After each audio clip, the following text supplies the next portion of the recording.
സൂറ 9:111. തീർച്ചയായും സത്യവിശ്വാസികളുടെ പക്കൽ നിന്ന് അവർക്ക് സ്വർഗമുണ്ടായിരിക്കുക എന്നതിന് പകരമായി അവരുടെ ദേഹങ്ങളും അവരുടെ ധനവും അള്ളാഹു വാങ്ങിയിരിക്കുന്നു.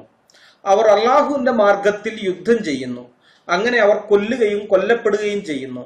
അങ്ങനെ അവർ സ്വർഗാവകാശികളാകുന്നു എന്ന് തർജ്ജമക്കാരന്റെ വക ബ്രാക്കറ്റും ഉണ്ട്.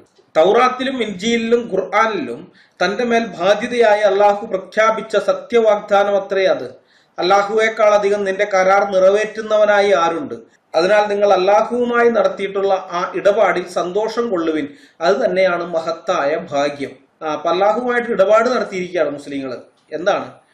അള്ളാഹു ഇവരുടെ ധനങ്ങളും ഇവരുടെ സ്വത്തുക്കളും ഇവരുടെ ദേഹങ്ങളും ഒക്കെ ചോദിക്കുകയാണ്. മുസ്ലിങ്ങളോട് പറയാണ്, നിങ്ങളുടെ ദേഹവും നിങ്ങളുടെ സ്വത്തും ധനവും ഒക്കെ നിങ്ങൾ അള്ളാഹുവിന് കൊടുക്ക്. പകരം അള്ളാഹു നിങ്ങൾക്ക് എന്ത് തരും? സ്വർഗം തരും. നിങ്ങൾ അള്ളാഹുവിന്റെ മാർഗത്തിൽ പോയിട്ട് കൊല്ലുകയും